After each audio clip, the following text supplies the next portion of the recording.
Hi തന്ത്രവിദ്യ അക്കാഡമിയുടെ YouTube ചാനലിലേക്ക് എല്ലാവർക്കും സ്വാഗതം. ഇന്ന് നമ്മൾ ഡിസ്കസ് ചെയ്യാൻ പോകുന്നത് ഫസ്റ്റ് സെമസ്റ്റർ KTU 2022 സ്കീമിന്റെ ഫസ്റ്റ് സെമസ്റ്ററുടെ ഇൻട്രൊഡക്ഷൻ ടു ഇലക്ട്രോണിക്സ് എന്ന പാർട്ടാണ്. അതിപ്പോ ബേസിക്സ് ഓഫ് ഇലക്ട്രോണിക്സ് ഉള്ളവർക്കും ഈ മോഡൽ ക്വസ്റ്റ്യൻ പേപ്പർ നല്ല യൂസ്ഫുൾ ആവും. ഈ മോഡൽ ക്വസ്റ്റ്യൻ പേപ്പർ നമ്മുടെ KTUയുടെ സൈറ്റിൽ തന്നെ അവൈലബിൾ ആയിട്ടുള്ളതാണ്. നിങ്ങളിൽ പലരിലും കണ്ടിട്ടില്ല എന്നുണ്ടെങ്കിൽ ജസ്റ്റ് ഒന്ന് ചെക്ക് ചെയ്ത് നോക്കുക കേട്ടോ. നമ്മുടെ KTU സൈറ്റിൽ തന്നെ അവൈലബിൾ ആണ്. തന്ത്രവിദ്യ അക്കാഡമിയിലെ ഇൻഡിവിജ്വൽ ട്യൂഷൻസ് എടുത്തു കൊടുക്കുന്നുണ്ട്. അപ്പോൾ ഒന്നീ വാട്സപ്പ് ചെയ്യുക അല്ലെങ്കിൽ കോൺടാക്ട് ചെയ്യുക. Contact number 6282405011. ഓക്കെ, അപ്പൊ നമുക്ക് സ്റ്റാർട്ട് ചെയ്യാം. നമ്മുടെ KTUയുടെ ഈ ഇലക്ട്രോണിക്സ് ആൻഡ് ഇലക്ട്രിക്കൽ പാർട്ട് ഞാൻ എടുത്തിട്ടില്ല, ഇലക്ട്രോണിക്സ് പാർട്ടാണ് എടുത്തിട്ടുള്ളത്. അപ്പോ ഇലക്ട്രോണിക്സ് പാർട്ട് ആയിട്ട് വരുന്നത് പാർട്ട് 2 ആണ്. പാർട്ട് 2 തന്നെ വീണ്ടും ഡിവിഷൻ ഉണ്ട്. പാർട്ട് 2A, പാർട്ട് 2B എന്ന് പറഞ്ഞിട്ട്. ഇതില് പാർട്ട് 2A ആണ് ഇന്ന് നമ്മൾ ഡിസ്കസ് ചെയ്യാൻ പോകുന്നത്. പാർട്ട് 2A വരുന്ന മാർക്ക് സ്കോർ എന്ന് പറയുന്ന ഓരോ ക്വസ്റ്റ്യനും 3 മാർക്കും. അതേസമയം പാർട്ട് 2Bയില് ഓരോ ക്വസ്റ്റ്യനും 9 മാർക്കിൻ്റെതുമാണ്. ഓക്കെ, ഫസ്റ്റ് പാർട്ടിൽ, അതായത് പാർട്ട് 2A പാർട്ടിൽ നിങ്ങൾ എല്ലാ ക്വസ്റ്റ്യൻസും കമ്പൽസറി ആയിട്ട് എഴുതണം. എന്നാൽ പാർട്ട് 2Bയിൽ നിങ്ങൾക്ക് ചോയ്സ് ചെയ്ത് എഴുതാം. ഓക്കെ, അപ്പോൾ നമുക്ക് ഫസ്റ്റ് ക്വസ്റ്റ്യൻ നോക്കാം. Explain different resistor colour coding schemes. അപ്പോൾ ഫസ്റ്റ് ക്വസ്റ്റ്യൻ ചോദിച്ചിരിക്കുന്നത് തന്നെ explain different resistor colour coding സ്കീമാണ്. നമ്മൾ കളർ കോഡിംഗ് എന്തായാലും പഠിച്ചിരിക്കണം. റെസിസ്റ്റർ ബേസ് ചെയ്തിട്ട്, കളർ കോഡിംഗ് ബേസ് ചെയ്തിട്ട് നിങ്ങൾക്ക് ഭാഗ്യം ഉണ്ടെങ്കിൽ കമ്പൽസറി ആയിട്ട് ചോദിക്കുന്ന ഒരു ക്വസ്റ്റ്യൻ ആണ് റെസിസ്റ്റർ കളർ കോഡിംഗ്. അപ്പോൾ റെസിസ്റ്റർ കളർ കോഡിംഗ് പഠിക്കാനായിട്ട് നിങ്ങൾ ഈ ഒരു ചാർട്ട് ഓർത്ത് വെക്കുക. നമുക്ക് black, brown, red, orange, yellow, green, blue, violet, grey, white, gold, silver ഇങ്ങനെയാണ് വരുന്നത്. നമ്മളിത് പണ്ട് പറയുമായിരുന്നു B Roy go to Britain via Greenwich, അങ്ങനെ പറയുമായിരുന്നു. വൈറ്റ് വരെ ഓക്കെ ആണ്. ഗോൾഡ്, സിൽവർ നമ്മൾ അല്ലാതെ പറയുന്നതാണ്. ബി റോയ് എന്താണ്? B Roy go to Britain via Greenwich. ഇത് പലരും പല വേർഷനും പറയുന്നു, നമ്മൾ ഇങ്ങനെയാണ് പറയുന്നത്. അപ്പോ ഇത് ഓർത്തിരിക്കാനുള്ള ഒരു കോഡാണ്. B black, brown. Roy ROY red, orange, yellow. Go green. Britain വയ, ബ്രിട്ടന്റെ ബി ബ്ലൂവിനുള്ളത്. വയന്റെ VIAന്റെ ബി മാത്രം എടുക്കുക. എവിടെയാണ്? വയലറ്റിന്. ഗ്രീൻവിച്ചിന്റെ G ഗ്രേയും W വൈറ്റിനും എടുക്കുക. ഇപ്പൊ 0 to 9 വരെ ഉള്ളതായി. പിന്നെ ഗോൾഡ്, സിൽവർ, അതിന് നമ്മൾ പ്രത്യേകിച്ച് എന്താണ് ഒരു നമ്പർ. ഗോൾഡ്, സിൽവർ നമ്മൾ ജസ്റ്റ് ഓർത്തിരിക്കുക. ഇത്രയും. B Roy go to Britain via Greenwich എന്ന് പറയുമ്പോൾ ഈ ഗോൾഡ്, സിൽവർ ലാസ്റ്റ് പഠിക്കാൻ ഒരു ബുദ്ധിമുട്ട് വരില്ല. 0 മുതൽ സ്റ്റാർട്ട് ചെയ്യുക, വൈറ്റ് എത്തുമ്പോൾ 9 ആണെന്ന് ഓർത്തു വെക്കുക. പിന്നെ ഗോൾഡിനും സിൽവറിനും ബാൻഡ്, സിഗ്നിഫിക്കന്റ് ബാൻഡ് ആയിട്ടല്ല പറയുന്നത്. അതിന് മൾട്ടിപ്ലയറും ടോളറൻസും ആണുള്ളത്. മൾട്ടിപ്ലയർ ബ്ലാക്ക് മുതൽ സ്റ്റാർട്ട് ചെയ്യാണ് ചെയ്യുന്നത്. അത് ജസ്റ്റ് ഒന്ന് ഓർത്ത് വെക്കുക. അത് ഓർക്കാൻ വേണ്ടിയിട്ട് വലിയ കോംപ്ലിക്കേഷൻ ഇല്ല. ബ്ലാക്ക് സ്റ്റാർട്ട് ചെയ്യുന്ന 1-ലാണ്. ബ്രൗൺ സ്റ്റാർട്ട് ചെയ്യുമ്പോൾ 1 0 കൂടെ വരും. റെഡ് സ്റ്റാർട്ട് ചെയ്യുമ്പോൾ 2 0 വരും. ഓറഞ്ച് സ്റ്റാർട്ട് ചെയ്യുമ്പോൾ 3 0. യെല്ലോ സ്റ്റാർട്ട് ചെയ്യുമ്പോൾ 4 0. ഗ്രീൻ സ്റ്റാർട്ട് ചെയ്യുമ്പോൾ 5 0. അങ്ങനെയാണ് പോകുന്നത്. ഇനി ടോളറൻസ് ബ്ലാക്കിന് ഇല്ല. ബ്രൗൺ മുതലാണ് ടോളറൻസ് സ്റ്റാർട്ട് ചെയ്യുക. ടോളറൻസ് മാത്രമാണ് നിങ്ങൾ കുറച്ചൊന്ന് ശ്രദ്ധിക്കേണ്ടി വരിക. ഓക്കെ, ഇത് കാണാതെ പഠിച്ചിരുന്നാലേ നിങ്ങൾക്ക് ബാക്കി ചെയ്യാൻ കഴിയുള്ളൂ. ഇപ്പൊ ഇവിടെ നോക്കിയേ, നമ്മൾ ഈ റെസിസ്റ്ററിന്റെ കളർ കോഡിംഗ് എന്ന് പറയുന്ന ഒരു മെത്തേഡാണ്.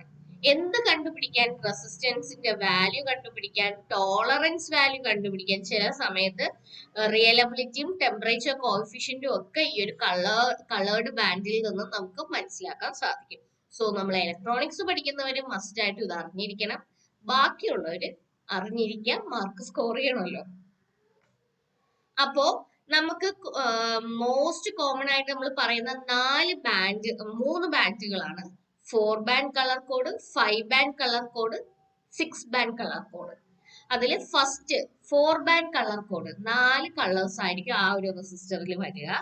അതിലെ ഫസ്റ്റ് ബാൻഡ് ഇൻഡിക്കേറ്റ് ചെയ്യുന്നത് ഫസ്റ്റ് സിഗ്നിഫിക്കന്റ് ഡിജിറ്റിനെയും, സെക്കൻഡ് ബാൻഡ് ഇൻഡിക്കേറ്റ് ചെയ്യുന്ന സെക്കൻഡ് സിഗ്നിഫിക്കന്റ് ഡിജിറ്റിനെയും, തേർഡ് ബാൻഡ് എന്ന് വെച്ചാൽ മൂന്നാമത്തെ കളർ ഇൻഡിക്കേറ്റ് ചെയ്യുന്ന മൾട്ടിപ്ലയറിനെയും, നാലാമത്തെ കളർ ഇൻഡിക്കേറ്റ് ചെയ്യുന്ന ടോളറൻസിനെയും.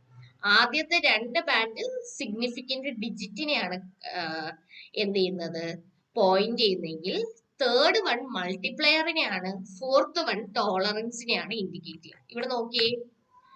ഇവിടെ നോക്കൂ, ഫസ്റ്റ് ബാൻഡ്, സെക്കൻഡ് ബാൻഡ്, മൂന്നാമത്തെ ആവുമ്പോ എന്ത് വരും, മൾട്ടിപ്ലയർ ആണ് വരുന്നത്. നാലാമത്തെ ടോളറൻസ് എന്ന് പറയുന്നത് കുറച്ച് മാറിയാണ് കിടക്കുന്നത്. ഇത് എല്ലാ കളറും കൂടെ മിക്സപ്പ് ചെയ്തല്ല, ഈ ടോളറൻസ് കുറച്ച് ഡിസ്റ്റൻസ് വിട്ടിട്ടാണ് കിടക്കുന്നത്. അപ്പൊ നിങ്ങൾക്ക് സ്റ്റാർട്ടിങ് എവിടെ നിന്ന് മനസ്സിലാവും. ക്ലിയർ അല്ലേ?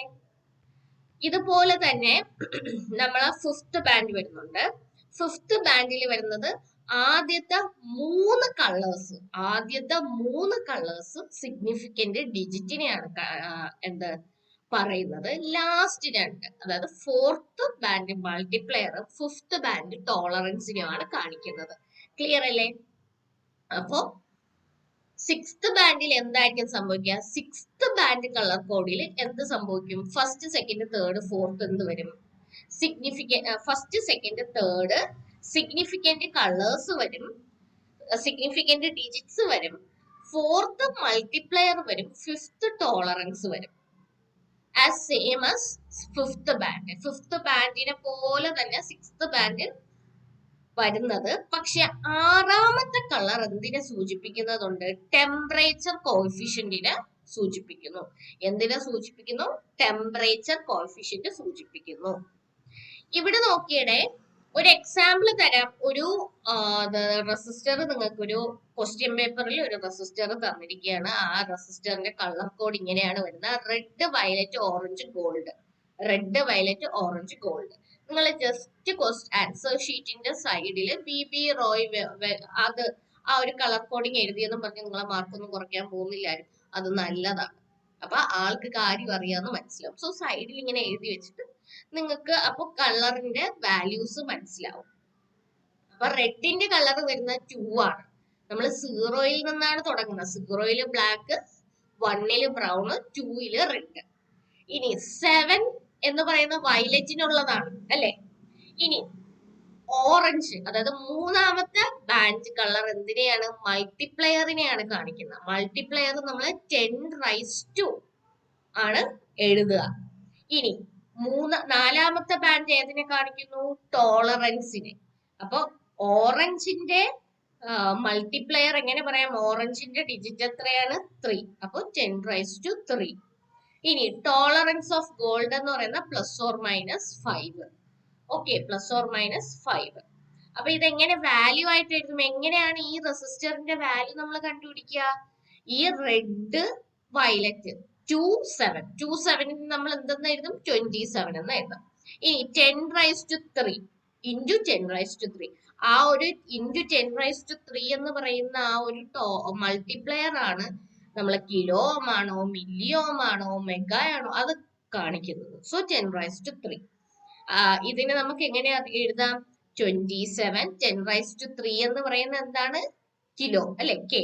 അപ്പൊ 27 K ഓം +or-5 ടോളറൻസ്, 5% ടോളറൻസ്. ക്ലിയർ അല്ലേ? ഇതുപോലെ തന്നെയാണ് ഫിഫ്ത്ത് ബാൻഡ്, 5 ബാൻഡ് വരുമ്പോഴും എഴുതാനുള്ളത്. ആദ്യത്തെ 3 കളർ എന്ന് പറയുന്ന ഡിജിറ്റിനെ സൂചിപ്പിക്കുന്നതാണ്. അപ്പൊ ഇവിടെ കൊടുത്തിരിക്കുന്ന ബ്രൗൺ, ബ്ലാക്ക്, റെഡ്, ബ്രൗൺ 1 ആണ്. അപ്പൊ ബ്ലാക്ക് 0, റെഡ് എത്രയാണ്? 2 ആണ്, ബ്രൗൺ അഗൈൻ 1 ആണ്. അപ്പൊ ബ്രൗൺ, ബ്ലാക്കിനെ നമ്മൾ 1 0 0 എന്ന് എഴുതും. റെഡ് നമുക്ക് മൾട്ടിപ്ലയർ ആണ് അല്ലെ, 10⁻². ഇനി ബ്രൗൺ എന്തിനെ സൂചിപ്പിക്കുന്നു? ബ്രൗൺ എന്ന് പറയുന്നത് ടോളറൻസിനെ സൂചിപ്പിക്കുന്നു. അപ്പൊ നമുക്ക് എങ്ങനെ എഴുതാം? 100 × 10⁻² = 10K ഓം എന്ന് എഴുതാം. എങ്ങനെ കിട്ടി 10K? 100ന്റെ ഒരു 10 നമ്മൾ എടുത്തു. 10 × 10 ആണല്ലോ 100 അല്ലെ. അപ്പൊ ആ 10 നമ്മൾ ഇങ്ങനെ എടുത്തിട്ട് അവിടെ K ആക്കി. അപ്പൊ 10K Om plus or minus 1%. ഇത് ക്ലിയർ അല്ലേ? ഇതുപോലെ തന്നെയാണ് 6 ബാൻഡ് കളർ കോഡും. വേറെ എക്സ്ട്രാ എടുത്ത് പറയാൻ തക്ക ഒന്നുമില്ല. അവിടെ പിന്നെ എക്സ്ട്രാ വരുന്നത് ടെമ്പറേച്ചർ കോഎഫിഷ്യന്റ് ആണ്. അത് ടോളറൻസ് കഴിഞ്ഞ് കോമ ഇട്ട് എഴുതിയാൽ മതി. ക്ലിയർ അല്ലേ? ഇത് 4 ബാൻഡിനെ ഞാൻ ഒന്ന് സമ്മറൈസ് ചെയ്ത് കാണിച്ചിരിക്കുന്നതാണ്. 4 bands first second multiplier tolerance purpose general പർപ്പസിനാണ് ഈ 4 ബാൻഡ് റെസിസ്റ്റേഴ്സ് നമ്മൾ യൂസ് ചെയ്യുന്നത്. മോസ്റ്റ് കോമൺ ടൈപ്പ് ആണ്. ഇനി 5 ബാൻഡ് റെസിസ്റ്ററിൽ വരുന്നത് ഫസ്റ്റ് സെക്കൻഡ് തേർഡ് ബാൻഡ് ഡിജിറ്റും 4th ബാൻഡ് മൾട്ടിപ്ലയറും 5th ബാൻഡ് ടോളറൻസും ആണ്. പർപ്പസ് പ്രിസിഷൻ, എവിടേക്കാണോ പ്രിസിഷൻ ആവശ്യമുള്ളത്, അതായത് ആക്യുറസിയും പ്രിസിഷനും തമ്മിൽ വ്യത്യാസമുണ്ട്. അതായത് പ്രിസൈസ് ആയിരിക്കണം, എവിടേക്കാണ് പ്രിസൈസ് ആയിരിക്കണം അത് തന്നെ വേണം എന്നുള്ള സ്ഥലങ്ങളില് നമ്മൾ 5 ബാൻഡ് യൂസ് ചെയ്യും. കുറച്ചുകൂടെ ആക്യുറേറ്റ് ആണിത്. 6 ബാൻഡിൽ എന്താണ് ഫസ്റ്റ് സെക്കൻഡ് തേർഡ് നമ്മളെ 5 ബാൻഡിൽ പോലെ തന്നെ സിഗ്നിഫിക്കന്റ് ഡിജിറ്റ് ആണ്. 4th വരുന്ന മൾട്ടിപ്ലയർ, 5th വരുന്ന ടോളറൻസ്, പിന്നെ 6th എക്സ്ട്രാ ഒന്നും കൂടെ വരുന്നുണ്ട് ടെമ്പറേച്ചർ കോഎഫിഷ്യന്റ്. 6 ബാൻഡ് യൂസ് ചെയ്യുന്ന ഹൈ പ്രിസിഷൻ, ഏറ്റവും കൂടുതൽ അത്ര അതിലൊരു തരി പോലും വ്യത്യാസം വരാൻ പാടില്ല, അങ്ങനെയുള്ള സ്ഥലങ്ങളിലാണ് നമ്മൾ 6 ബാൻഡ് യൂസ് ചെയ്യുന്നത്. യൂസ്ഡ് ഇൻ ക്രിട്ടിക്കൽ സർക്യൂട്ട്സിലൊക്കെയാണ് യൂസ് ചെയ്യുന്നത്. ക്ലിയർ? അടുത്ത ക്വസ്റ്റ്യനിലോട്ട് പോയാലോ? ഇതാണ് ഞാൻ ജസ്റ്റ് ഇത് ക്വസ്റ്റ്യൻ സ്റ്റാർട്ട് ചെയ്തപ്പോഴും ഇത് കാണിച്ചിട്ടുണ്ടായിരുന്നു. അപ്പൊ ഇനി അത് പറയേണ്ട ആവശ്യമില്ലെന്ന് തോന്നുന്നു. ഇനി അടുത്ത ക്വസ്റ്റ്യൻ ചോദിച്ചിരുന്നത്, why does voltage gain of an RC coupled amplifier decreases at low and high frequencies?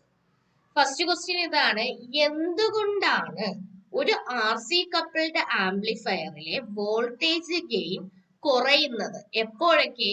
Law ഫ്രീക്വൻസിയിലും high ഫ്രീക്വൻസിയിലും. മിഡിലിൽ മാത്രം വോൾട്ടേജ് ഗെയിൻ കുറയില്ല, പക്ഷെ ലോ ഫ്രീക്വൻസിയിലും ഹൈ ഫ്രീക്വൻസിയിലും എന്ത് പറ്റുന്നുണ്ട്? RC coupled ആംപ്ലിഫയറിന്റെ വോൾട്ടേജ് കുറയുന്നുണ്ട്. അതിന് കാരണം എന്താണെന്നാണ് ക്വസ്റ്റ്യൻ. അതിന് കാരണം എന്താണെന്ന് നമുക്ക് നോക്കാം. പറയുന്നത് പോലെ തന്നെ voltage gain of an RC coupled amplifier decreases at both law and high frequencies. ഇതിന് കാരണം നമ്മൾ RC coupled ആംപ്ലിഫയറിൽ യൂസ് ചെയ്യുന്ന കപ്പാസിറ്റേഴ്സ് ആണ്. നമ്മള് ലോ ഫ്രീക്വൻസിയിൽ വർക്ക് ചെയ്യാനായിട്ട് യൂസ് ചെയ്യുന്ന കപ്പാസിറ്റേഴ്സ് കപ്ലിംഗ് ആൻഡ് ബൈപ്പാസ് കപ്പാസിറ്ററും, ഹൈ ഫ്രീക്വൻസിയിൽ യൂസ് ചെയ്യുന്ന കപ്പാസിറ്റർ പാരസൈറ്റിക് കപ്പാസിറ്റേഴ്സും ആണ്. അപ്പോ ഈ കപ്പാസിറ്റേഴ്സ് കാരണമാണ് ഈ വോൾട്ടേജ് ഗെയിൻ RC coupled ആംപ്ലിഫയറിൽ വോൾട്ടേജ് ഗെയിൻ കുറയുന്നത്. RC coupled ആംപ്ലിഫയറിൽ ലോ ഫ്രീക്വൻസിയിൽ നമ്മൾ ഏതൊക്കെ കപ്പാസിറ്റേഴ്സ് യൂസ് ചെയ്യുന്നു? കപ്ലിംഗ് കപ്പാസിറ്ററും ബൈപ്പാസ് കപ്പാസിറ്ററും. എന്നാൽ ഹൈ ഫ്രീക്വൻസിയിൽ ഏതൊക്കെ കപ്പാസിറ്റർ യൂസ് ചെയ്യുന്നു? പാരസൈറ്റിക് കപ്പാസിറ്റർ യൂസ് ചെയ്യുന്നത്. അപ്പൊ കൂടുതൽ ഡീറ്റെയിൽ ആയിട്ട് നോക്കാം. Voltage gain at low frequency, voltage gain decreases at low frequency അല്ലെ? ലോ ഫ്രീക്വൻസിയിൽ നമ്മൾ പറഞ്ഞു RC coupled ആംപ്ലിഫയറിന്റെ വോൾട്ടേജ് കുറയുന്നുണ്ടെന്ന്. അതെന്തുകൊണ്ടാണെന്ന് വെച്ചാല് നമ്മളുടെ reactance of capacitor X C വെച്ചിട്ട് നമ്മൾ സൂചിപ്പിക്കുന്നു. കപ്ലിങ്ങിന്റെ ആയാലും ബൈപ്പാസ് കപ്പാസിറ്ററിന്റെ ആയാലും റിയാക്റ്റൻസ് ഓഫ് കപ്പാസിറ്റർ എക്സി വെച്ചിട്ട് നമ്മൾ സൂചിപ്പിക്കുന്നു അല്ലെ? നമ്മളുടെ റിയാക്റ്റൻസ് ഓഫ് കപ്പാസിറ്ററിന്റെ വാല്യൂ അല്ലെങ്കിൽ ഇക്വേഷൻ എന്താണ് വരുന്നത്? ഇക്വേഷൻ ഇതാണല്ലേ വരുന്നത്. X C is equal to 1/2π FC. X C is equal to 1/2π FC. ഇവിടെ എഫ് എന്ന് പറയുന്നതാണ് ആര്? നമ്മുടെ ഫ്രീക്വൻസി. ഫ്രീക്വൻസി ഇവിടെ ഫ്രീക്വൻസി കുറയുന്നു. ഇവിടെ ഫ്രീക്വൻസി കുറയുമ്പോൾ, അതായത് ഫ്രീക്വൻസി ഇരിക്കുന്നത് എവിടെയാണ്? ഡിനോമിനേറ്ററിലാണ്. ഈ ഡിനോമിനേറ്ററിൽ ഫ്രീക്വൻസി വന്നാൽ, ഫ്രീക്വൻസി ലോ ആണെന്നുണ്ടെങ്കിൽ എക്സ് സിന്റെ വാല്യൂ എന്തായിരിക്കും? ഇൻക്രീസ് ആവും അല്ലെങ്കിൽ ഹൈ ആയിരിക്കും വെൻ കമ്പയർഡ് വിത്ത് എഫ്. എഫിനെ വെച്ച് നോക്കുമ്പോൾ ഈ എഫിന്റെ വാല്യൂ താഴെ ഡിനോമിനേറ്ററിൽ വരുന്നുണ്ട്, ചെറിയ വാല്യൂ ആണ്. അങ്ങനെയാണെങ്കിൽ എക്സിന്റെ വാല്യൂ ഈ ഒരു കേസിൽ എന്ത് ചെയ്യും? ഹൈ ആയിരിക്കും. ഇങ്ങനെ ഇത് എഫിന്റെ വാല്യൂ ലോയും എക്സിന്റെ വാല്യൂ റിയാക്റ്റൻസിന്റെ വാല്യൂ ഹൈയോ ആയാൽ എന്തൊക്കെ എഫക്റ്റ് ആയിരിക്കും ഉണ്ടാവുക? Acts as high reactance at low frequency. Low ഫ്രീക്വൻസിയിലും അത് ഹൈ റിയാക്റ്റൻസ് ആയിട്ട് കാണിക്കുന്നു. ഈ ഹൈ റിയാക്റ്റൻസ് അവിടെ ഉണ്ടാവുമ്പോൾ എന്ത് സംഭവിക്കുന്നു? ഇൻപുട്ട് സിഗ്നൽസിന്റെ കുറച്ച് പാർട്ട് അത് ബ്ലോക്ക് ചെയ്യുന്നു. Blocks part of input signal. Input signal വരുന്നതിനെ കുറച്ച് പാർട്ട് ബ്ലോക്ക് ചെയ്യുന്നു എന്നതിനർത്ഥം എല്ലാ സിഗ്നലും എവിടെ എത്തുന്നില്ല? നമ്മളുടെ ബേസ് ഓഫ് ദ ട്രാൻസിസ്റ്ററിൽ എത്തുന്നില്ല. Less signal reaches the base of the transistor. അല്ലെ, ട്രാൻസിസ്റ്ററിൽ പ്രോപ്പർ ആയിട്ടുള്ള എല്ലാ സിഗ്നലും എത്തത്തില്ല.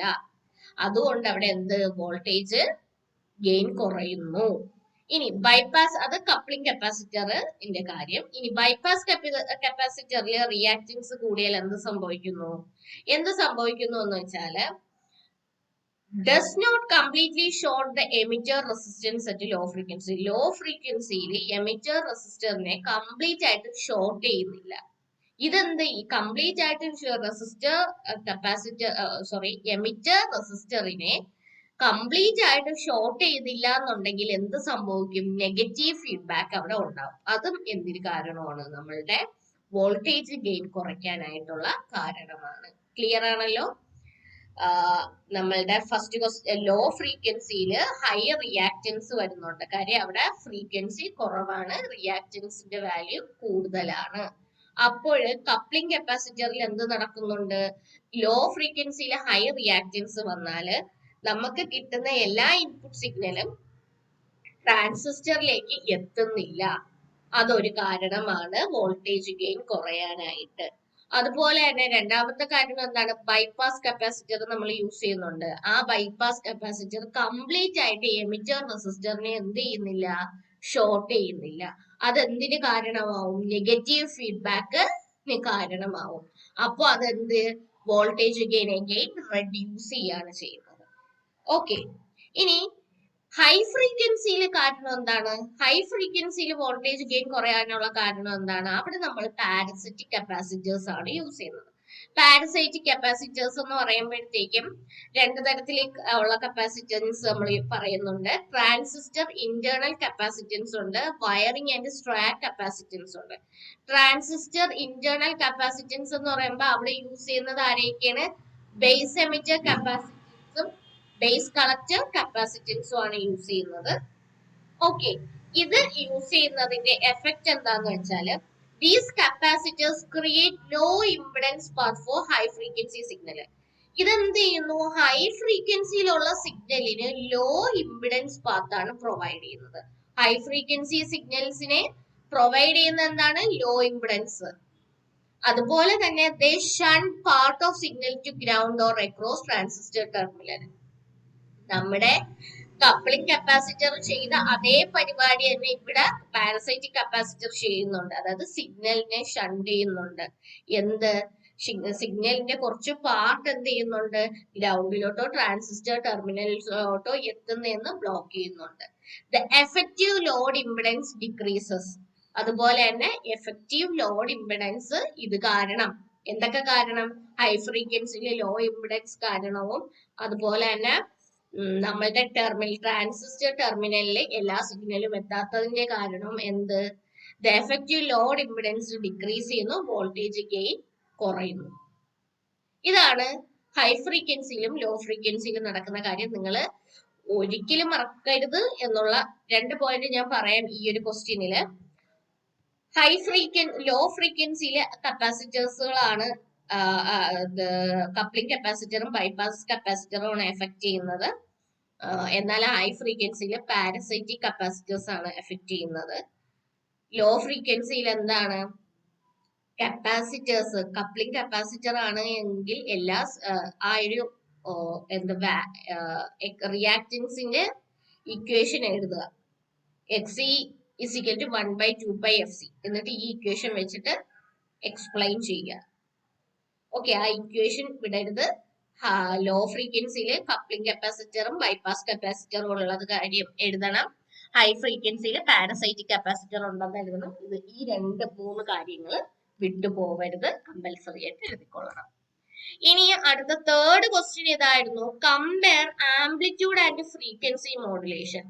ഫ്രീക്വൻസി മോഡുലേഷനും ആംപ്ലിറ്റ്യൂഡ് മോഡുലേഷനും കൂടെ ഫ്രീക്വൻസി മോഡുലേഷനും ആംപ്ലിറ്റ്യൂഡ് മോഡുലേഷനും കൂടെ കമ്പയർ ചെയ്യാൻ അത് ചോദിക്കും. ഫ്രീക്വൻസി മോഡുലേഷനും ആംപ്ലിറ്റ്യൂഡ് മോഡുലേഷനും കമ്പയർ ചെയ്യാൻ ചോദിക്കും.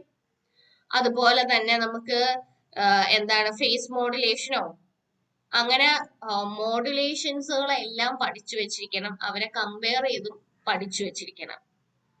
അപ്പൊ ഇപ്പൊ നോക്കിയേ, മോസ്റ്റ് കോമൺ ആയിട്ട് എപ്പോഴും ചോദിക്കുന്ന AM-ഉം FM-ഉം തമ്മിലുള്ള കമ്പാരിസൺ ആയിരിക്കും. അല്ലെങ്കിൽ കമ്പയർ ചെയ്യാൻ ചോദിക്കും, അല്ലെങ്കിൽ ഡിഫറൻഷിയേറ്റ് ചെയ്യാൻ ചോദിക്കും. ഇതായിരിക്കും കമ്പയർ ചെയ്യുക അല്ലെങ്കിൽ ഡിഫറൻഷിയേറ്റ്. രണ്ടും സെയിം ആണ് question. Differentiate amplitude and frequency modulation എന്ന് നോക്കി, അല്ലെങ്കിൽ compare amplitude and frequency modulation എന്ന് നോക്കി. ഓക്കെ, അല്ലെങ്കിൽ ചോദിക്കും ഇതിന്റെ രണ്ടിന്റെയും ബ്ലോക്ക് ഡയഗ്രാം വരച്ചിട്ട് ഇതിന് ഡിഫറൻഷിയേറ്റ് ചെയ്യാനോ, അല്ലെങ്കിൽ ഇതിന്റെ രണ്ടിനെയും ബ്ലോക്ക് ഡയഗ്രാം വരച്ചിട്ട് അതിനെ എക്സ്പ്ലെയിൻ ചെയ്യാനോ, അങ്ങനെ എന്തെങ്കിലും ചോദിക്കും.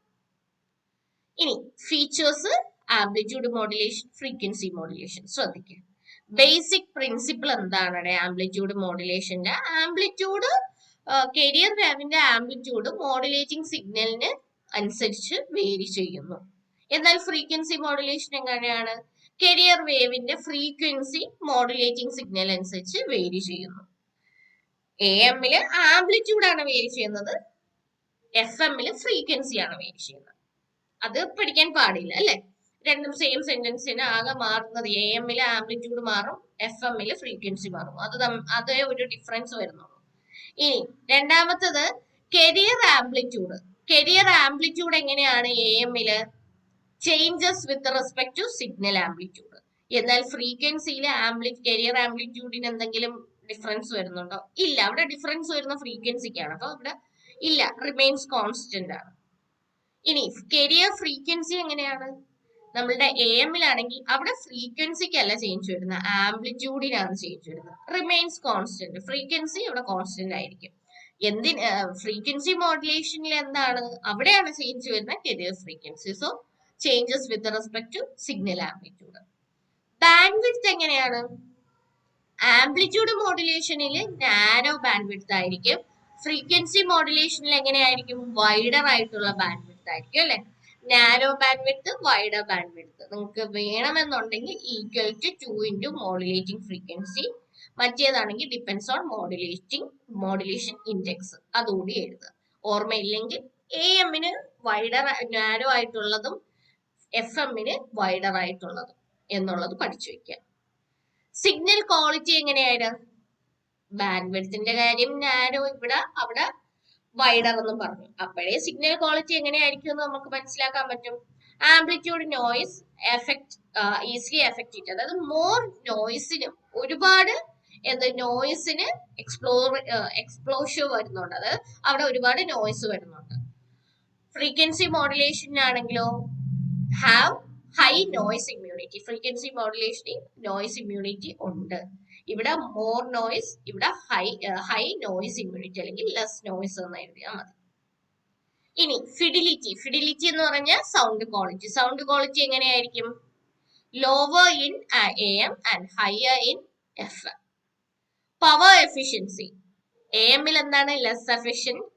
നമ്മുടെ FM-ൽ എന്താണ്? മോർ എഫിഷ്യന്റ് ആയിരിക്കും അല്ലെ? ഇവിടെ ലെസ് എഫിഷ്യന്റ് എന്ന് പറയുമ്പോൾ more power varies with amplitude, much power wasted in carrier. ഇപ്പുറത്താണെങ്കിലോ carrier amplitude is constant, power mainly used for information. ഇനി ട്രാൻസ്മിഷൻ റേഞ്ച് എങ്ങനെയാണ്? ഇവരുടെ ട്രാൻസ്മിഷൻ റേഞ്ച് നമ്മൾ ഇതിലിപ്പോ പറഞ്ഞതിൽ വെച്ച് ഏറ്റവും കൂടുതൽ അഡ്വാൻറ്റേജസ് FM-നാണ് പറഞ്ഞത് അല്ലെ? പക്ഷെ AM യൂസ് ചെയ്യാനുള്ള ഏറ്റവും വലിയ അഡ്വാൻറ്റേജ് എന്താണ് വരുന്നത്? ഒരു ലോങ്ങർ ഡിസ്റ്റൻസ് AM കവർ ചെയ്യുന്നുണ്ട്. ലോങ്ങർ ഡിസ്റ്റൻസ് ആര് കവർ ചെയ്യുന്നുണ്ട്? AM കവർ ചെയ്യുന്നുണ്ട്. എന്നാൽ FM ആണെങ്കിലോ ഷോർട്ടർ ഡിസ്റ്റൻസ് ആണ് കവർ ചെയ്യുന്നത്. എന്താണ് കവർ ചെയ്യുന്നത്? Shorter distance. ഇനി റിക്വേർഡ് ബാൻഡ്വിഡ്ത്ത്, നമ്മുടെ AM-ന് ആവശ്യമായിട്ടുള്ള റിക്വേർഡ് ആയിട്ടുള്ള ബാൻഡ്വിഡ്ത്ത് ഏതാണ്? നാരോ ബാൻഡ്വിഡ്ത്തേ ആവശ്യമുള്ളൂ. എന്നാൽ FM-ന് വൈഡർ ബാൻഡ്വിഡ്ത്തിന്റെ ആവശ്യമുണ്ട്. നാരോ ബാൻഡ്വിഡ്ത്ത് എന്ന് പറയുമ്പോൾ അപ്രോക്സിമേറ്റ്ലി 10 kHz. എന്താണ് കിലോ ഹെഡ്സ്. 10 കിലോ ഹെഡ്സും FM-ലാണെങ്കിൽ വൈഡർ ബാൻഡ് വിഡ്ത്ത് ആവശ്യമാണ്. അവിടെ അപ്രോക്സിമേറ്റ്ലി 200 കിലോ ഹെഡ്സ് ആണ് ആവശ്യം. നോയ്സ് റെസിസ്റ്റൻസ് ഓൾറെഡി പറഞ്ഞു, AM-ന് പുവർ ആണ്, FM-ന് എക്സലന്റ് നോയ്സ് റെസിസ്റ്റൻസ് ആണുള്ളത്. ഇവിടെ നമ്മൾ സിഗ്നൽ ക്വാളിറ്റി പറഞ്ഞപ്പോഴാണ് നോയ്സിന്റെ കാര്യം പറഞ്ഞത്. ഇനി എക്യുപ്മെന്റ് കോംപ്ലക്സിറ്റി ആർക്കാണ്? FM-നാണോ ഉള്ളത്? AM simple transistor and receivers ആണുള്ളത്. എന്നാൽ സർക്യൂട്ടറി കോംപ്ലക്സ് ആയിട്ടുള്ള സർക്യൂട്ടറി വരുന്നത് FM-നാണ്. ഇനി ആപ്ലിക്കേഷൻ എന്ന് പറയുന്നത് AM റേഡിയോ ബ്രോഡ്കാസ്റ്റിംഗിനും ഏവിയേഷൻ കമ്മ്യൂണിക്കേഷനും യൂസ് ചെയ്യുന്നു. എന്നാൽ FM അതായത് ഫ്രീക്വൻസി മോഡുലേഷൻ നമ്മൾ ഏതിന് യൂസ് ചെയ്യുന്നു? റേഡിയോ ബ്രോഡ്കാസ്റ്റിംഗിന് യൂസ് ചെയ്യുന്നു, ടെലിവിഷൻ സൗണ്ടിന് യൂസ് ചെയ്യുന്നു, 2-വേ റേഡിയോ കമ്മ്യൂണിക്കേഷന് യൂസ് ചെയ്യുന്നു. അതായിരുന്നു compare amplitude and frequency modulation. Main ആയിട്ട് നിങ്ങൾ ഓർത്തു വെക്കണം, ബേസിക് പ്രിൻസിപ്പിൾ ഓർത്തു വെക്കണം. ബേസിക് പ്രിൻസിപ്പിൾ ഓർത്തു വെച്ചാൽ അവിടെ വരുന്ന അതിന്ന് നമുക്ക് എടുക്കാവുന്ന വേർഡാണ് കരിയർ ആംപ്ലിറ്റ്യൂഡ്, കരിയർ ഫ്രീക്വൻസി. പിന്നെ ഫ്രീക്വൻസി വരുമ്പോൾ ഓർത്തിരിക്കാൻ എളുപ്പമാണ് ബാൻഡ് വിഡ്ത്ത്.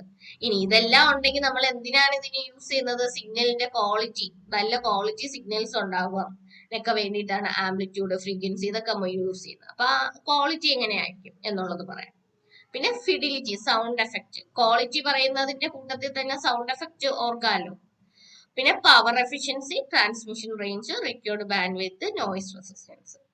ഇത് ഓർത്തിരിക്കുക. എക്യുപ്മെന്റ് കോംപ്ലക്സിറ്റി എളുപ്പമാണ്, ആപ്ലിക്കേഷനും ഓർത്തു വയ്ക്കുക. അടുത്ത 4th ക്വസ്റ്റ്യൻ ഇതാണ്. With necessary block diagram explain an electronic instrumentation system. Block ഡയഗ്രാമുകൾ വെച്ചിട്ട്, ആവശ്യത്തിനുള്ള ബ്ലോക്ക് ഡയഗ്രാം വെച്ചിട്ട് നമ്മുടെ ഇലക്ട്രോണിക് ഇൻസ്ട്രുമെന്റേഷൻ സിസ്റ്റം എക്സ്പ്ലെയിൻ ചെയ്യാനാണ് പറയുന്നത്. ഇലക്ട്രോണിക് ഇൻസ്ട്രുമെന്റേഷൻ സിസ്റ്റത്തിൽ തന്നെ പല നമ്മൾ സൈറ്റിലായാലും അല്ലെങ്കിൽ ബുക്സിലായാലും പലതരത്തിലുള്ള ബ്ലോക്ക് ഡയഗ്രാംസ് അവൈലബിൾ ആണ്. എന്നാൽ എല്ലാത്തിന്റെയും ഒരു ആശയം ഒന്നു തന്നെയാണ്. അപ്പോൾ നിങ്ങൾക്ക് ഇത് തന്നെ യൂസ് ചെയ്യാം, മാർക്ക് കിട്ടും. ഇല്ല വേറെ നിങ്ങൾക്ക് കോളേജിൽ വേറെ തരത്തിലാണ് വരച്ചിട്ടുള്ളതെങ്കിൽ അങ്ങനെ എഴുതാം. പക്ഷെ ആശയം എന്ത് തന്നെയാണ്? ഒന്നു തന്നെയാണ്. നമ്മൾ പവർ സപ്ലൈ ചെയ്യുന്നു ഏതിലോട്ട്? ട്രാൻസ്ഡ്യൂസറിലോട്ട്. ട്രാൻസ്ഡ്യൂസറിൽ നിന്ന് അത് സിഗ്നൽ കണ്ടീഷണറിലോട്ട് പോകുന്നു, കണ്ടീഷണറിൽ നിന്ന് ആംപ്ലിഫയറിലോട്ട് പോകുന്നു, ആംപ്ലിഫയറിൽ നിന്ന് റെക്കോർഡറിലോട്ട് പോകുന്നു. റെക്കോർഡറിൽ നിന്ന് 2 തരത്തിൽ പോകുന്നുണ്ട്, കൺട്രോളറിലോട്ട്, പ്രോസസ് കൺട്രോളിലും പോകുന്നുണ്ട്, ഡേറ്റ പ്രോസസറിൽ പോയി എഞ്ചിനീയറിംഗ് അനാലിസിസിലോട്ടും പോകുന്നുണ്ട് ഈ റെക്കോർഡറിൽ നിന്നുമുള്ള സിഗ്നൽ. അപ്പൊ ഇതിനെ കൂടുതൽ നമ്മൾ ഡീറ്റെയിൽ ആയിട്ട് എക്സ്പ്ലെയിൻ ചെയ്യേണ്ടതുണ്ട്. 3 മാർക്കാണ്. അപ്പോ വാരി വലിച്ചൊന്നും എക്സ്പ്ലെയിൻ ചെയ്യേണ്ട. പക്ഷെ ഞാൻ ഇവിടെ പറയുമ്പോൾ കുറച്ചധികം പറയുന്നുണ്ട്. കാര്യം കുറച്ച് പറഞ്ഞാലേ കുറച്ചേ പറയുന്നുള്ളൂ. ആ കുറച്ചെങ്കിലും പറഞ്ഞാലേ നിങ്ങൾക്ക് എക്സാമിന് ഒരു പോയിന്റ് എങ്കിലും ഓർത്തിരിക്കാൻ കഴിയുള്ളൂ. 3 മാർക്കിനാണ്. അപ്പൊ ബ്ലോക്ക് ഡയഗ്രാം വെച്ച് ട്രാൻസ്ഡ്യൂസർ ഓരോന്നിന്റെയും എക്സ്പ്ലനേഷൻ അറ്റ്ലീസ്റ്റ് ഒരു സെന്റൻസിലെങ്കിലും എഴുതിയാലും 3 മാർക്ക് നിങ്ങൾക്ക് തരേണ്ടതാണ്. ഓക്കെ, ട്രാൻസ്ഡ്യൂസറിന്റെ മെയിൻ പോയിന്റ് ഇതാണ്. It converts the physical quantity into electrical signal. Transducer എന്തിനു യൂസ് ചെയ്യുന്നു? ഫിസിക്കൽ ക്വാണ്ടിറ്റീനെ. അതിപ്പോ ഫിസിക്കൽ ക്വാണ്ടിറ്റി എന്ന് പറയുമ്പോഴത്തേക്കും ചിലപ്പോൾ അത് ടെമ്പറേച്ചർ ആയിരിക്കും, പ്രഷർ ആയിരിക്കും, ലൈറ്റ് ആയിരിക്കും. അതിനെ എന്താക്കി മാറ്റുന്നു? ഇലക്ട്രിക്കൽ സിഗ്നൽ ആക്കി മാറ്റുന്നു. എക്സാമ്പിൾ പറയുന്നുണ്ട് ഇവിടെ. തെർമോകപ്പിള്, അത് convert temperature to voltage. Strain gauge ആണെങ്കിൽ എന്ത് ചെയ്യുന്നുണ്ട്? പ്രഷറിനെ റെസിസ്റ്റൻസ് ആയിട്ടാണ് മാറ്റുന്നത്. അത് നമ്മൾ ട്രാൻസ്ഡ്യൂസറിന്റെ കാര്യം പറഞ്ഞതാണ്. അപ്പൊ ഇവിടുത്തെ മെയിൻ പോയിന്റ് എന്ന് പറയുന്നത് എന്താണ്? It converts the physical quantity, അതായത് ടെമ്പറേച്ചർ ആവാം, പ്രഷർ ആവാം, ലൈറ്റ് ആവാം, അതിനെ എന്താക്കി മാറ്റുന്നു? ഇലക്ട്രിക്കൽ സിഗ്നൽ ആക്കി മാറ്റുന്നു. ഇലക്ട്രിക്കൽ സിഗ്നൽ എന്ന് പറയുമ്പോൾ എന്താണ്? ഈ ഫിസിക്കൽ ക്വാണ്ടിറ്റി ആയിട്ടുള്ള ടെമ്പറേച്ചർ, പ്രഷർ, ലൈറ്റിനെ എന്താക്കി മാറ്റുന്നു? വോൾട്ടേജോ കറണ്ടോ ആക്കുന്നു.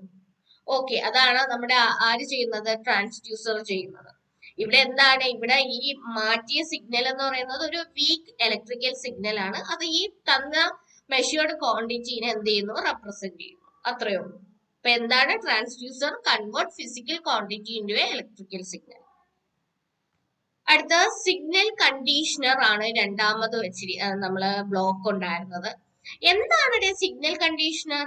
സിഗ്നൽ കണ്ടീഷണർ എന്ന് പറയുമ്പോൾ ആ വേർഡിൽ തന്നെ ആ ഒരു എന്താ നമുക്ക് എക്സ്പ്ലെയിൻ ചെയ്യാൻ പറ്റും. നമ്മൾ ഷാമ്പു ചെയ്യുന്നു മുടിയെ, ഷാമ്പു ചെയ്തിട്ട് അതിൽ കണ്ടീഷണർ കൂടെ അപ്ലൈ ചെയ്യുന്നു. എന്തിനാണ്? ഫ്രിസിനെസ് ഒക്കെ മാറി കിട്ടാനായിട്ട് അല്ലെ. അപ്പൊ ഇവിടെ വീക്കും, അതായത് നമ്മളുടെ ഷാമ്പു ചെയ്ത് നന്നായിട്ട് ഷാമ്പു ചെയ്ത ഒരു മുടി ഇരിക്കുന്ന എങ്ങനെയാണ്, ഒട്ടും ഹെൽത്തി ആയിട്ട് ഫീൽ ചെയ്യില്ല. നമുക്കിങ്ങനെ ചപ്ര മുടി പോലെയൊക്കെ തോന്നും. ചപ്ര ഒരു നല്ല വേർഡാണെന്ന് തോന്നുന്നു. ട്രിവാൻഡ്രത്ത് അങ്ങനെ ഒരു വൃത്തിയുടെ വേർഡല്ല ചപ്ര. അപ്പൊ സോ ഒരുമാതിരിയുള്ള ഒരു മുടിയായിട്ട്, ഒട്ടും എന്തൊരു എന്താ വൃത്തിയുള്ള മുടിയല്ല, ഒത്തിരി ഹെൽത്തി ഉള്ള മുടിയല്ല എന്ന് നമുക്ക് തോന്നും. നല്ല രീതിയിൽ ഹെവി ആയിട്ടുള്ള ഷാമ്പു ഒക്കെ ഇട്ട് ഷാമ്പു വാഷ് ചെയ്താൽ. അത് കഴിഞ്ഞ് നമ്മൾ കണ്ടീഷണർ കൂടി യൂസ് ചെയ്യുമ്പോഴാണ് മുടിക്ക് ഒരു ജീവൻ വീഴുന്നത് അല്ലെ. അതുപോലെയാണ് ഇവിടെ സിഗ്നൽ കണ്ടീഷണർ. നമ്മളെ വീക്കായിട്ടുള്ള ആ ഇലക്ട്രിക്കൽ സിഗ്നലിനെ എന്ത് ചെയ്യുന്നു, ഇംപ്രൂവ് ചെയ്യുന്നു, ക്വാളിറ്റി ഇംപ്രൂവ് ചെയ്യുന്നു, ആ ഒരു ജീവൻ വെപ്പിക്കുന്നു. അത് തന്നെയാണ് മെയിൻ ഫംഗ്ഷൻ എന്ന് പറയുന്നത്. മെയിൻ ഫംഗ്ഷൻസ് ഇൻക്ലൂഡ് ആംപ്ലിഫിക്കേഷൻ, ആ വീക്ക് സിഗ്നലിനെ ബൂസ്റ്റ് ചെയ്യുന്നു. ഫിൽറ്ററിംഗ്, റിമൂവ് നോയ്സസിനെ റിമൂവ് ചെയ്യുന്നു. Linearisation, correcting sensor non linearity. Isolation എന്ത് ചെയ്യുന്നു, protecting from unwanted voltage spikes. End result, അതായത് സിഗ്നൽ കണ്ടീഷണറിന്റെ ഔട്ട്പുട്ട് എന്ന് പറയുന്നത് എന്താണ്, clean stable signal ready for further amplification. ഇനി ആംപ്ലിഫയർ നമ്മൾ കുറെ ആയിട്ട് പഠിച്ചു വരുന്ന ഒരു കാര്യമാണ്. ആംപ്ലിഫിക്കേഷൻ എന്താണ്, ആംപ്ലിഫയർ എന്താണ് ചെയ്യുന്നത്, ആംപ്ലിഫിക്കേഷൻ ചെയ്യുന്നു, സിഗ്നലിനെ ആംപ്ലിഫൈ ചെയ്ത് വിടുന്നു. Even after conditioning, the signal might still be too small for display or recording. The amplifier increases the amplitude. Amplitude increase ചെയ്യാന്ന് വെച്ചാൽ സ്ട്രെങ്ത് കൂട്ടുക എന്നുള്ളത്, ആ സിഗ്നലിന്റെ സ്ട്രെങ്ത് കൂട്ടുക എന്നുള്ളത്. Usually uses operational amplifiers or instrumentation amplifiers. ഇവിടെ യൂസ് ചെയ്യുന്ന ആംപ്ലിഫയർ ഒന്നേ ഓപ്പറേഷണൽ ആംപ്ലിഫയർ അല്ലെങ്കിൽ ഇൻസ്ട്രുമെന്റേഷൻ ആംപ്ലിഫയേഴ്സ് ആയിരിക്കും. ഔട്ട്പുട്ട് എന്ന് പറയുന്നത് എന്താണ്, stronger signal proportional to original measured. ഇനി നാലാമത്തെ ബ്ലോക്ക് എന്ന് പറയുന്നത് റെക്കോർഡർ ഓർ ഡിസ്പ്ലേ ആണ്. റെക്കോർഡർ അല്ലെങ്കിൽ ഡിസ്പ്ലേ എന്ത് ചെയ്യുന്നു, final measured value is readable form. അതായത് ഫൈനലായിട്ട് ആംപ്ലിഫൈ ഒക്കെ ചെയ്ത് നമുക്ക് കിട്ടിയ ഒരു വാല്യൂ, ആ ഒരു മെഷറിനെ റീഡബിൾ ഫോമിൽ കാണിക്കുന്നു. അനലോഗ് റെക്കോർഡർ ആണെങ്കിൽ പെൻ ടൈപ്പ് ചാർട്ട് റെക്കോർഡർ ആയിരിക്കും. ഡിജിറ്റൽ ഡിസ്പ്ലേ ആണെങ്കിൽ നമുക്കറിയാം LED ആണ്. കമ്പ്യൂട്ടർ ഇന്റർഫേസ് ആണെങ്കിൽ for storage and analysis. Output എന്ന് പറയുമ്പോഴത്തേക്കും ഈ റെക്കോർഡറിന്റെ ഔട്ട്പുട്ട് നമ്മൾ എന്താണ് നമ്മൾ എക്സ്പെക്ട് ചെയ്യുന്ന, measured quantity in physical unit. എന്താണ് measured quantity in physical unit. Recorder ഡിസ്പ്ലേയിൽ നിങ്ങൾ ഇങ്ങനെ പറഞ്ഞാൽ മതി, measured quantity in physical unit, അല്ലെങ്കിൽ പറയണം the recorder shows the final measured value in readable form. അത് അനലോഗ് ആയിരിക്കും, ഡിജിറ്റൽ ആയിരിക്കും, അല്ലെങ്കിൽ കമ്പ്യൂട്ടർ ഇന്റർഫേസ് ആയിട്ടായിരിക്കും. ക്ലിയർ? ഇനി കൺട്രോളർ പോകുന്നുണ്ട് അല്ലെ. കൺട്രോളർ അല്ലെങ്കിൽ ഡേറ്റ പ്രൊസസർ ഉണ്ട്. അതെന്തിനാണ്? ഈ ബ്ലോക്സ് എന്ന് പറയുന്ന ഓപ്ഷണൽ ആണ്. ഇത് യൂസ് ചെയ്യുന്നത് automatic control or data analysis ആവശ്യമുള്ളിടത്താണ്. ഇതെന്ന് പറയുന്ന കൺട്രോളർ അല്ലെങ്കിൽ ഡേറ്റ പ്രൊസസർ എന്ന് പറയുന്ന ബ്ലോക്ക് എന്ന് പറയുന്ന ഓപ്ഷണൽ ആണ്. ഇതെന്ന് പറയുന്നത് ഓട്ടോമാറ്റിക് കൺട്രോൾ അല്ലെങ്കിൽ ഡേറ്റ അനാലിസിസ് ആവശ്യമുള്ളപ്പോൾ മാത്രം യൂസ് ചെയ്യാം. The controller compares the measured value with a set reference and sends corrective signal to an accurate. Controller compare ചെയ്യാനാണ് യൂസ് ചെയ്യുന്നത്. എന്ത്, measured value with a set reference. നമുക്ക് കുറച്ച് reference തന്നിരിക്കുന്നതിൻ്റെയോടൊപ്പം ഈ മെഷേർഡ് വാല്യൂവിനെ കമ്പയർ ചെയ്ത് എന്തെങ്കിലും കറക്റ്റ്നെസ് ഒക്കെ ഉണ്ടെങ്കിൽ അത് എന്ത് ചെയ്യും, ഒരു ആക്യുറേറ്റർ വെച്ചിട്ട് അത് ആക്യുറേറ്റർ വെച്ചിട്ടുണ്ടാവും, ആ ആക്യുറേറ്ററിനോട്ട് സെറ്റ് ചെയ്ത് കൊടുക്കും. ഇനി ഡേറ്റ പ്രൊസസർ എന്താണ് ചെയ്യുന്നത്? ഡേറ്റ പ്രൊസസർ എന്ന് പറയുമ്പോൾ മൈക്രോ പ്രൊസസർ അല്ലെങ്കിൽ കമ്പ്യൂട്ടർ. ഈ ഡേറ്റ പ്രൊസസർ ചെയ്യുന്ന എന്താന്ന് വെച്ചാൽ analysis, stores or transmit data for monitoring and control. ഇനി പവർ സപ്ലൈ, നമ്മൾ പറഞ്ഞൊരു ഇതാണ് പവർ സപ്ലൈ. പവർ സപ്ലൈ എന്തായിരിക്കും? ensure stable and reliable system performance. അതായത് പ്രോപ്പർ ആയിട്ടുള്ള പവർ സപ്ലൈ ചെയ്തുകൊണ്ടിരിക്കുക എന്നുള്ളത് തന്നെയാണ്. Provide the necessary DC or AC power to operate all blocks. നമുക്ക് ഉള്ള ബ്ലോക്സുകളെല്ലാം തന്നെ പ്രോപ്പർ ആയിട്ട് വർക്ക് ചെയ്യാനായിട്ട് ആവശ്യമുള്ള പവറിനെ പ്രൊവൈഡ് ചെയ്യുക എന്നുള്ളതാണ് പവർ സപ്ലൈ ചെയ്യുന്നത്. ക്ലിയർ അല്ലേ? അപ്പൊ ഇത്രയുമാണ് പാർട്ട് എയിലെ ക്വസ്റ്റ്യൻസ് നമ്മൾ ഡിസ്കസ് ചെയ്തിട്ടുണ്ട്. ക്വസ്റ്റ്യൻസ് ഇതൊക്കെയായിരുന്നു. Explain different resistor colour coding scheme, അത് BB Roy, go to Greenwich via BB Roy go to Britain via Greenwich. Why does voltage gain of RC coupled amplifier decreases at low and high frequency? എന്താണ്? Capacitance ആണ് കാരണം. അവിടെ high കപ്പാസിറ്റൻസിൽ പാരസൈറ്റിക്കും law കപ്പാസിറ്റൻസിൽ ബൈപ്പാസും coupling capacitor ആണ്. പിന്നെ റിയാക്റ്റൻസിന്റെ equation എഴുതിയിട്ട് വേണം കപ്ലിങ്ങും അതുപോലെ തന്നെ ബൈപ്പാസും എക്സ്പ്ലെയിൻ ചെയ്യാനായിട്ട്. ഇനി കമ്പയർ ആംപ്ലിറ്റ്യൂഡ് ഫ്രീക്വൻസി, അത് നമ്മൾ കമ്പയർ ചെയ്യാനായിട്ട് ഒരു ടേബിൾ ഒക്കെ വരച്ച് 3 കോളവും ബാക്കി റോയിലും ആയിട്ട് കമ്പയർ ചെയ്യുക. പ്രിൻസിപ്പിൾ ബേസിക് പ്രിൻസിപ്പിൾ പറയുക, പിന്നെ carrier amplitude, carrier frequency, signal quality, പിന്നെ നോയ്സ് ഇമ്മ്യൂണിറ്റി, അതെല്ലാം പറയുക. ഓക്കെ, പിന്നെ അതിന്റെ ആപ്ലിക്കേഷൻസ് ഒക്കെ പറയാം. ഇനി with necessary block diagram explain electronic instrumentation. എന്താണ്? പവർ സപ്ലൈ കൊടുക്കുന്നു, അപ്പൊ ട്രാൻസ്ഡ്യൂസർ ആണ്. ട്രാൻസ്ഡ്യൂസർ എന്താണ് ചെയ്യുന്നത്? ഫിസിക്കൽ ക്വാണ്ടിറ്റീനെ എന്താക്കി മാറ്റുന്നു? ഇലക്ട്രിക്കൽ സിഗ്നൽ ആക്കി മാറ്റുന്നു. ട്രാൻസ്ഡ്യൂസർ കഴിഞ്ഞാൽ പിന്നെ നമ്മൾ എന്താണ് പറഞ്ഞിരുന്നത്? ട്രാൻസ്ഡ്യൂസർ കഴിഞ്ഞാൽ നമുക്ക് പിന്നെ എന്താണുള്ളത്? നമ്മളുടെ സിഗ്നലിനെ മാറ്റിയ സിഗ്നൽ വീക്ക് ആയിരിക്കും. അപ്പൊ അതിനെ ഒന്ന് കണ്ടീഷൻ ചെയ്ത് വിടണം അല്ലെ? അപ്പൊ കണ്ടീഷണർ വെച്ചിട്ടുണ്ട്, സിഗ്നൽ കണ്ടീഷണർ ഉണ്ട്. സിഗ്നൽ കണ്ടീഷണറിൽ നിന്ന് പോകുന്നതും അത്രയും ആംപ്ലിഫൈഡ് ആയിട്ടുള്ള അല്ലെങ്കിൽ സ്ട്രോങ് ആയിട്ടുള്ള സിഗ്നൽ അല്ല. സോ നമ്മൾ വീണ്ടും ആംപ്ലിഫിക്കേഷൻ ചെയ്യും. ആംപ്ലിഫിക്കേഷൻ ചെയ്തിട്ട് ആർക്ക് കൊടുക്കും? നമ്മൾ റെക്കോർഡർ അല്ലെങ്കിൽ ഡിസ്പ്ലേക്ക് കൊടുക്കും. പിന്നെ വേണമെങ്കിൽ കൺട്രോളറും ഡേറ്റ പ്രോസസ്സറും യൂസ് ചെയ്യാം. അത് ഓട്ടോമേഷനും ഡേറ്റ അനാലിസിസിനും വേണ്ടിയിട്ട്. അതും പറഞ്ഞു. അപ്പൊ അടുത്ത ദിവസങ്ങളിൽ ഇപ്പൊ തന്നെ 37 മിനിറ്റ് ആയി. അപ്പോ 37-38 മിനിറ്റ് ആയി. അപ്പൊ അടുത്ത ദിവസം നമുക്ക് പാർട്ട് ബി ഡിസ്കസ് ചെയ്യാം. വരും ദിവസങ്ങളിൽ ക്വസ്റ്റ്യൻ പേപ്പേഴ്സ് ആയിരിക്കും നമ്മൾ ഡിസ്കസ് ചെയ്യുന്നത്. വേറെ ഏതെങ്കിലും സബ്ജക്ട് നിങ്ങൾക്ക് ക്വസ്റ്റ്യൻ പേപ്പർ ഡിസ്കഷന് വേണമെന്നുണ്ടെങ്കിൽ കമന്റ് ചെയ്താൽ മതി. ഓക്കെ, അപ്പോൾ താങ്ക് യു.